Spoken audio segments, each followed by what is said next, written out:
जी नाज़रीन, इस वक्त हम मौजूद हैं senior vice chairman Anjuman Tajran city registered Sachcha group Faisalabad सतह आला Anjuman Tajran Almadina commercial market factory area Mirza Talib Siddique Baig और इनके साथ मौजूद है नायब सदर Almadina commercial market women workers welfare foundation के भी जनरल सेक्रेटरी हैं शेख मोहम्मद रियाज। इनसे हम पूछेंगे कि इस वक्त जो मौजूदा मुल्की सूरत हाल है, एहतजाजी सूरत हाल है, पीटीआई भरपूर एहतजाज कर रही है, इस पर कारोबारी सरगर्मियों पर इसका क्या असर पड़ा है? जी मिर्जा साहब। बिस्मिल्लाहिर्रहमानिर्रहीम। मिर्जा साहब, कारोबार खत्म हो गए हैं गवर्नमेंट की गलत पॉलिसी की वजह से। गवर्नमेंट जो लोग एहतजाज पे निकले हैं, मुझे तो लगता है वो भी मुहब्बे वतन नहीं है, मुहब्बे वतन हमारी गवर्नमेंट भी नहीं है। हर बात टेबल पे मुज़ाकरात के जरिए हल होती है। हमें समझ नहीं आ रही कि ये दोनों जमातें, मैं अपनी गवर्नमेंट को, पंजाब की गवर्नमेंट को वफाक हुकूमत नहीं करेगा तो कहूंगा, क्योंकि हुकूमत कहूंगा तो टेबल पे बात होती है। ये दोनों जमातें मुज़ाकरात की तरफ क्यों नहीं आते? क्यों पाकिस्तान का बेड़ा गर्क कर रहे हैं? क्यों पाकिस्तानी अवाम का कचूमर निकाल रहे हैं? ये एहतजाज के मद में वो कर रहे हैं, ये रोक रहे हैं। इन्होंने पाकिस्तानी अवाम का बेड़ा गर्क कर दिया, कारोबार तबाह बर्बाद कर दिए। दुआई कर सकते हैं कि अल्लाह पाक इन्हें दोनों को हदायत दे और पाकिस्तान की तरक्की के लिए कुछ काम करे, कुछ पाकिस्तानी अवाम के लिए कुछ काम करे। जी, शेख मोहम्मद रियाज का ताल्लुक भी पाकिस्तान मुस्लिम लीग नून से है, इनकी वाबस्तगियां हैं, इनसे पूछेंगे इस बारे में इनका क्या ख्याल है। जी शेख साहब। जी बिस्मिल्लाहिर्रहमानिर्रहीम। मैं अपने दोस्तों को ये बता देना चाहता हूँ कि जो हुकूमत में इस वक्त मुज़ाकरात की बात कर रहे हैं मिर्जा साहब, मुज़ाकरात उनसे किए जाते हैं जो सीरियस हों। जो नॉन सीरियस बंदे हैं, जो मुल्क की खातिर कुछ करना नहीं चाहते और मुल्क को तबाह बर्बादी की तरफ लेके जा रहे हैं, वो आज एहतजाज के रास्ते पर निकले हुए हैं, जिससे देखें हमारी मार्केट मिर्जा साहब सुनी पड़ी है। कोई कारोबार नहीं है, खूह का आलम है, बाहर से कस्टमर नहीं आ रहे, नेट चल नहीं रहे। इनको जो हुकूमती पॉलिसी है वो पूरी कोशिश कर रही हैं। जी शेख साहब, इंटरनेट तो हुकूमत ने बंद किया है, मवासाती रास्ते तो हुकूमत ने बंद किए हैं, इनका पीटीआई से तो ताल्लुक नहीं है। बाकी आप ये बताएं, क्या 2 साल से कारोबार चल रहे थे? क्या 2 साल से आपको बिजली के बिलों में रिलीफ मिल रहा है? क्या गैस के बिलों में रिलीफ मिल रहा है? क्या गैस आ रही है? क्या आप 2 साल इस कारकर्दगी से मुतमिन है? जी, 2 साल कारकर्दगी जो हुकूमत की है ना जी, उसमें वो अपनी एफर्ट कर रही है, वो उसको उस रिदम पर लेकर आ रही है कि हम अपने आप को स्टेबल कर सके। जो IMF की पॉलिसी हैं उनके हमें पता है, उनके मामलात, उनके साथ मुज़ाकरात जो किए थे उनको उनके नज़र में रखते हुए, जहन में रखते हुए वो उनको भी देख रहे हैं और अपनी अवाम को भी देख रहे हैं। अवामी सूरत हाल जो आपने सवाल किया कि जो बिल हैं वो उनमें रिलीफ देने की कोशिश भी कर रहे हैं मेरे साथ, और कुछ दिया भी है। लेकिन यह है कि भी पीछे थोड़े से टाइम जो बहुत सख्त गुजरा है उनको वो आगे लेकर आ रहे हैं कि ताकि अवाम तक इसका रिलीफ जो है वो पहुंचे। लेकिन वो कि थोड़ी सी परेशानी है। मैं हुकूमत के साथ इस चीज़ के मुतालबात भी करता हूँ कि ज़्यादा फोकस जो है ना वो बिलों पर किया जाए, ताकि अवाम जो मजदूर भी अपने पैसे जो कमाता है वो उसको जाके बिल देने में आसानी हो, उसके पास कुछ ना कुछ सेविंग हो। इस पर हुकूमत को गौर। शेख मोहम्मद रियाज साहब का कहना है कि IMF की बातें मानकर बिलों में इजाफा किया गया, जबकि IMF तो खुद चाहता है कि ये मुल्क तबाह हो जाए। वो कर्जे इनको देना नहीं चाहता, ये सूदी भारी कर्जे मिर्जा साहब खुद लेते हैं। सूद चूंकि अल्लाह और उसके रसूल ने मना फरमाया, खुली जंग है, तो ये सूदी कर्जे क्यों लेते हैं? अगर ये सूदी कर्जे लेते हैं तो फिर वो कहां जाते हैं? ये अपनी गाड़ियां लेते हैं, अपनी ऐशो-इशरत का सामान लेते हैं, बैरून मुल्क जाते हैं, गला खराब हो गया, बीमार हो गए, स्विट्जरलैंड चले जाते हैं, अपना पैसा बाप बेटे में मुंतकिल करने के लिए तो जा सकता है। गरीब अवाम से क्यों नहीं सोचते? मिर्जा साहब, ये जो बात आपने सूद की कही है, ये तो हमारे नबी ने भी मना कर किया है कि सूद हराम है। सूद का कारोबार करने वाला, सूद पे चलने वाला, उसकी खुली जंग अल्लाह पाक से है। अगर हम अपने मुल्क को अल्लाह पाक के साथ जंग लेकर चलेंगे, अल्लाह पाक के साथ लड़कर चलेंगे, तो किस तरह मुल्क सीधा होगा, किस तरह अल्लाह की नाराजगी खत्म होगी, किस तरह अल्लाह राजी होगा। इसी चीज को देखते हुए हर आदमी पाकिस्तान में सूद ही करे जा रहा है।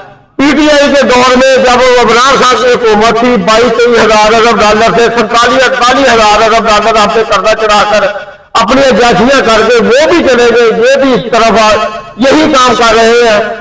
मैं तो ये कहूंगा कि वजीर आजम साहब, वजीर आला पंजाब मोहतरमा मरियम नवाज शरीफ साहबा और मियां नवाज शरीफ साहब से पुरजोर अपील करता हूं कि IMF से जान छुड़ाने के लिए जो आपने 30-35 साल हो गए आपको हुक्मरानी करते हुए, जो कुछ अपने जराये से जो आपने बाहर बैंकों में रखा है उसको पाकिस्तान में लेकर आए, तो पाकिस्तान की अवाम की जान छुड़वाएं, सूद से भी जान छुड़वाएं। इससे अल्लाह पाक भी आपसे राजी होगा, पाकिस्तानी अवाम भी आपसे राजी होगी, पाकिस्तान का मेयार भी बुलंद होगा और आखिरत भी बन जाएगी। शेख उमर रियाज साहब, मिर्जा साहब ने बहुत अच्छी बात की है कि इन्होंने जो कुछ कमाया बाहर लेके गए, इनके असासे रुपया पैसा, हत्ता के इनके बच्चे भी वहां पर है, ये अपना पैसा अपना कारोबार अपने असासे मुल्क में क्यों नहीं लेकर आते? ये मुल्क के खैरख्वाह नहीं है। आप इनके देखिए हमदर्द भी हैं, हमायती भी हैं, इनकी जमात से भी। ये बताएं क्या आप इनसे इस कदर मुतमिन है कि आप भारी बिल भी आसानी से दे रहे हैं, महंगाई भी आसानी से आप जो है उसको कबूल कर रहे हैं? इस वक्त मार्केट में आटे की किल्लत का सामना करना पड़ रहा है, इस वक्त अशिया खुर्दोनोश की कीमतें नहीं मिल रही। आज सुबह मैंने पता किया तो टमाटर 300 रुपए किलो, प्याज 200 रुपए किलो, अदरक 1200 रुपए किलो, लहसुन 800 से 1000 रुपए किलो तक है।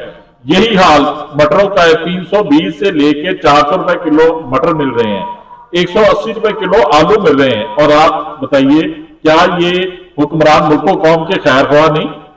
क्यों नहीं अपना एहसास है, क्यों नहीं सब कुछ मुल्क में लेके आते, मुल्को कौम का क्यों नहीं सोचते? जी मेरा साहब, मैं आपकी बात से इत्तेफाक करता हूँ, 100% इत्तेफाक करता हूँ। बिल्कुल है ऐसा ही है कि जो अवाम के लिए इनको ज़्यादा जोर दे के सोचना चाहिए ना जी, वो इस पर तवज्जो नहीं दे पा रहे शायद।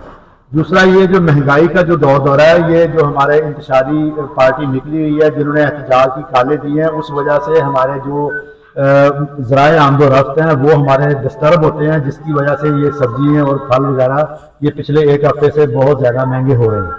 और आटा जो है वो भी माशाल्लाह अब बाजार में आ जाएगा, काफ़ी रिलीफ दिया भी है। पिछले दिनों में 5500 रुपये मन के हिसाब से था, जो 2500 रुपये मन पे भी आके बिकी है। तो हम अपने हुक्मरानों से और अपनी जमात से मैं पुरजोर अपील करूंगा कि इस जो दौर में, इस महंगाई का जो दौर है, इसमें ताजर के ऊपर जो इन्होंने फोकस करके वो अपना टैक्स लगाने की कोशिश की थी उसको हटाएं, क्योंकि ताजर ही मुल्क की रीढ़ की हड्डी है। ताजर के ऊपर इनको रिलीफ देने की कोशिश करें, ताजर के साथ अपने रवाबत बढ़ाएं, ताजर को रिलैक्सेशन दें ताकि लोग अपना कारोबार कर सकें, अपना छोटे छोटे। इनके साथ बहुत सारे लोग मुंसलिक हैं, इनके साथ छोटे छोटे लोग मुंसलिक हैं। जो बड़े लोग हैं इनके साथ, इनके पास तो डॉलर जो है वो कन्वर्ट होते रहते हैं, आगे चलता रहता है इनके साथ। इनके पैसे बैंक में पड़े भी रहे तो वो उनके साथ उनका खर्चा निकल आता है। अपने हिसाब से अपनी जायदाद से मुल्क के अंदर क्यों नहीं लेके आते? मुल्क के अंदर कारोबारी सरगर्मियां क्यों नहीं बहाल करते? बिजली और गैस में क्यों नहीं रिलीफ देते? इस वक्त फैसलाबाद जो कि सनती शहर है, इसकी 90% से ज्यादा इंडस्ट्री बंद हो चुकी है, मिलें बंद, फैक्ट्रियां बंद, इंडस्ट्री बंद, कारोबारी सरगर्मियां मुअत्तल है। ये क्या इमरान खान ने किए हैं? क्या इमरान खान ने कंटेनर लगा के रास्ते बंद किए हैं जो आपको सब्जियां नहीं मिलती? क्या इमरान खान ने वाईफाई बंद किया है? ओ भाई, इमरान खान से मुज़ाकरत करें। उसका एक मुतालबा है कि उनका इलेक्शन जो हुआ था वो छीन लिया गया उससे, पर वोट 45 में जीते हैं, 47 में ये कामयाब होकर जबरदस्ती की हुकूमत है। तो ऐसी हुकूमत जो है वो किस तरह कामयाब होगी? सबसे बेहतरीन हल ये है कि उससे मुज़ाकरात किए जाए मुल्को कौम की खातिर। मिर्जा तारिक सिद्दीक बेग साहब, आपसे एक सवाल ये भी है कि पिछले दिनों बुशरा बीबी के ऊपर एक शरीयत का इल्जाम भी लगा है। क्या आप चाहते हैं कि मुल्क में शरीयत नाफिज हो, हमारे उलमाए किराम इस सिलसिले में अपना किरदार अदा करें? मिर्जा साहब, अल्हम्दुलिल्लाह हम मुसलमान हैं, हम अल्लाह पाक के महबूब की उम्मत से हैं। अगर हम नहीं चाहेंगे कि शरीयत नाफिज हो तो कौन चाहेगा? हमारी तो दिन रात यही दुआएं हैं कि अल्लाह पाक कोई हुक्मरान ऐसा दे दे जो सबसे पहले बैठते ही शरीयत नाफिज कर दे। शरीयत नाफिज होगी तो पाकिस्तान तरक्की भी करेगा। ये IMF से, यहूदियों से, कादियानियों से, मर्दियों से जान भी छूटेगी। ये सिर्फ गैर मुल्की आकाओं को खुश करने के लिए शरीयत नाफज नहीं कर रहे। मैं अपने तमाम उलमा कराम से पुरजोर अपील और मुतालबा भी करता हूं कि अपना किरदार सियासत से हटकर शरीयत पर लगाए। इंशाअल्लाह मुझे यकीन है कि अगर आप शरीयत के हवाले से मुहिम चलाएंगे तो दुनिया की कोई ताकत आपको नाकाम नहीं होने देगी, क्योंकि शरीयत एक वो है जिसमें अल्लाह पाक भी आपके साथ शामिल हाल होगा। अल्लाह पाक जिस काम की रहनुमाई जिस हिम्मत ताकत दे तो वो काम ऐसा नहीं है कि वो ना हो। जी बिल्कुल, देखते रहिए GS न्यूज। इस वीडियो को लाइक करें, हमारे चैनल को सब्सक्राइब कर बेल आइकन जरूर प्रेस करें।